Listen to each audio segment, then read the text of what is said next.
Hello friends, आज जानेंगे कि हम अपने गमले के लिए परफेक्ट मिट्टी कैसे तैयार करें, क्योंकि यही हमारी सबसे बड़ी समस्या होती है कि हमारी गमले की मिट्टी सही तरीके से तैयार नहीं हो पाती है। देखिए, ये मैंने अरेका पाम लगा रखा है। आप देखिए, इसमें मैंने मल्चिंग भी कर रखी है और पौधे का ग्रोथ देखिए कितना अच्छा और खूबसूरत पौधा है। जबकि इस वक्त सबसे ज़्यादा गर्मी पड़ रही है, मई का महीना चल रहा है और इतनी तपिश है, फिर भी अरेका पाम एकदम अच्छा है। इसका कारण है कि एक तो इसकी मिट्टी बहुत खूबसूरत है, अच्छी है और इसमें न्यूट्रिएंट से भरपूर है। इसी कारण से गर्मी के पड़ने के बावजूद भी इसमें न्यूट्रिएंट पोषक तत्वों की पूर्ति होने के कारण ये पौधा हमारा हरा भरा है। ठीक इसी तरीके से देखिए, हमने जेट प्लांट लगाया हुआ था। ये हैंगिंग पॉट है, इसमें भी देखिए काफ़ी हेल्दी है। जबकि इस वक्त एंड ऑफ द मे है और ऐसे मौसम में, तपिश के मौसम में अक्सर पौधे सूख जाते हैं। आप पानी भी देंगे, इरीगेट करेंगे तो भी पौधे सूख जाते हैं। तो फ्रेंड्स, एक्चुअली होता क्या है कि अगर न्यूट्रिएंट्स हमारे मिट्टी में अच्छी तरीके से पोषक तत्व मौजूद हैं तो वो हमारे पौधे को प्रतिरोधकता प्रदान करते हैं। देखिए, ज़मीन में लगा पौधा कितना हेल्दी है, क्योंकि इसमें पोषक तत्व तो अच्छे से मिल रहे हैं। तो इसको प्रेजेंट कर रहे हैं मॉडर्न गार्डनिंग एंड फार्मिंग, जिसके सौजन्य से जानकारी आपको मिल रही है। तो फ्रेंड्स, सबसे पहले जानेंगे कि मिट्टी बनाने का पहला कदम क्या है, यानी कि सबसे पहले क्या करना है। मेरे पास एक गमला था जिसकी मिट्टी जो थी देखिए काफ़ी तालाब जैसी है, चिकनी मिट्टी है और ये कुछ वेस्ट पत्तियाँ हैं जो कि मेरे गार्डन में गिरती रहती हैं। तो मैंने क्या किया है कि उस सारी पत्तियों को मैं खाद बनाने में यूज़ करती हूँ। इसलिए ये कोने में एक तरफ पड़ी रहती हैं, इकट्ठी होती रहती हैं। मैं इनको डंप करती हूँ और बाद में इसको खाद बनाने में इसका उपयोग करती हूँ। तो ये पत्तियाँ बहुत बहुमूल्य हैं, इसका आपको उपयोग करना है। तो सबसे पहले क्या करेंगे कि पत्तियों को तोड़ेंगे, तो पत्तियों को क्रश करेंगे। जैसे कि अगर आपको गमले के लिए मिट्टी तैयार करना है तो आप सबसे पहले जो पत्तियाँ हैं इसको काफ़ी अच्छी तरीके से हाथों से मसल कर बिल्कुल बारीक बना लेंगे। अब वैसे भी पत्तियाँ जब सूखी होती हैं तो बड़े अच्छे तरीके से वो टूट जाती हैं और उनका एक बारीक पाउडर यानी कि बारीक मटेरियल तैयार हो जाता है, जिसको कि आप आसानी से मिट्टी में मिक्स कर सकते हैं। देखिए, ये बनकर हमारी पत्तियां चूरा चूरा हो गई हैं और तैयार हो गया। तो आप भी ऐसा कर सकते हैं। नंबर 3 पर बात करें, मिट्टी बनाने के लिए कौन कौन सी चीज़ें ज़रूरी हैं। तो सबसे पहले ज़रूरत पड़ती है वर्मी कंपोस्ट की। फ्रेंड्स, अगर गमले की मिट्टी तैयार कर रही है तो उसमें वर्मी कंपोस्ट आपको ज़रूर डालना चाहिए, इससे बहुत सारे न्यूट्रिएंट्स मिलते हैं। चौथे नंबर पर कहेंगे कि बालू बहुत ज़रूरी है।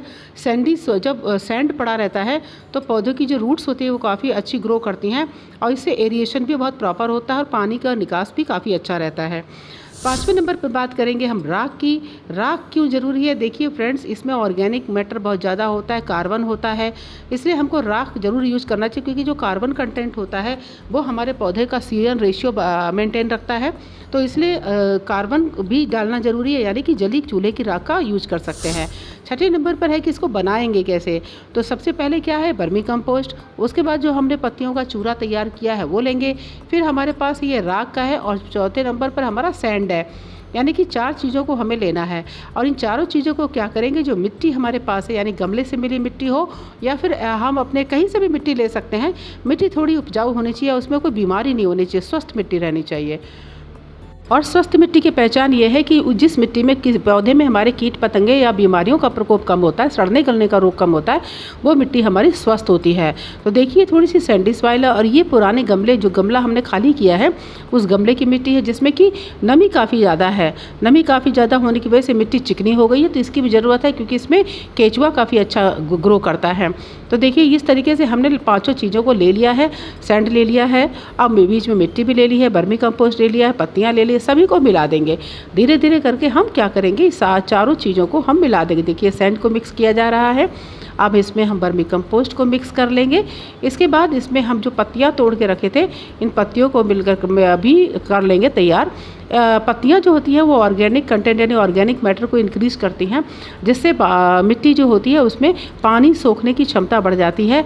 इसलिए हमें मिट्टी में पत्तियों का या ऑर्गेनिक मैटर का प्रयोग जरूर करना चाहिए। और अपने बगीचे में पत्तियाँ तो झड़ती ही रहती हैं फ्रेंड्स, तो जो भी पौधे की पत्तियाँ सूखती हैं या आप कटाई छटाई करते हैं तो उसको फेंके नहीं, उसको आप अलग इकट्ठा करते जाइए। किसी बर्तन में इकट्ठा कर लीजिए, किसी बाल्टी में इकट्ठा करके, टब में इकट्ठा करके रख सकते हैं। गमले में इकट्ठा करके रख सकते हैं। ये देखिए मैंने सरसों की खल्ली का भी यूज़ किया है। थोड़ा सा आपको सरसों का खल्ली भी यूज़ करना है। जितना मटेरियल आप देख रहे हैं ये मैंने एक गमले के लिए बना के तैयार किया है और ये गमला मेरा 5 किलो मिट्टी इसमें आएगी। तो 5 किलो मिट्टी का हम मटेरियल तैयार कर रहे हैं।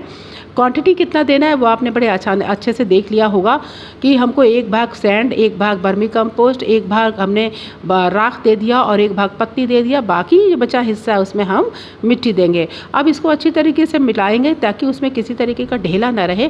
ढेले को बारीक कर लेना ताकि जो न्यूट्रिएंट्स हैं, सारे कंटेंट हैं, कंपोनेंट, वो अच्छी तरीके से आपस में मिल जाएँ। ऐसी सॉइल जब आप तैयार करेंगे तो ये 100% मान लीजिए कि आपका पौधा इतना अच्छे से वृद्धि करेगा तो उसमें फल फूल भरपूर मात्रा में लगेंगे।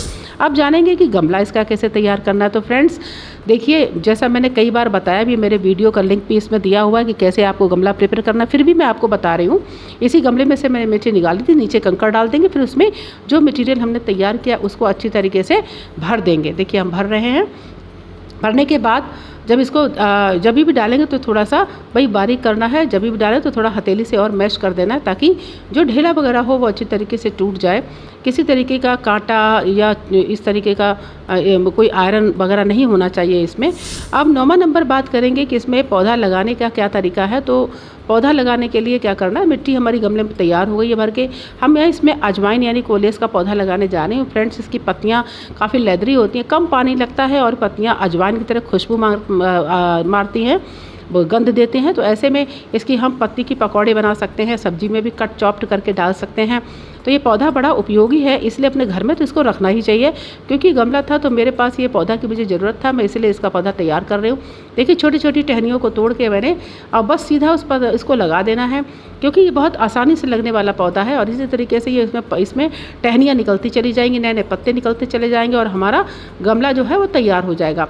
इस तरीके से जब हम अच्छी तरीके से सभी टहनियों को लगा देंगे, क्योंकि जो टहनी लगाएंगे उसके नीचे की पत्तियों को तोड़ देना है।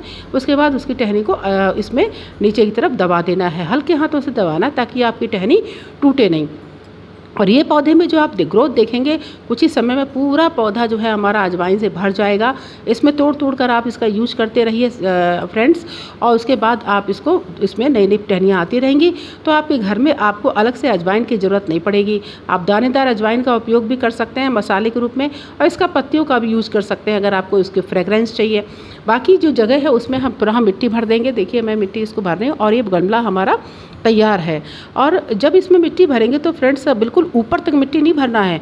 हमेशा इसमें देखिए मैं आपको दिखा रही हूँ कि इसमें कितना गहरा छोटा हुआ है।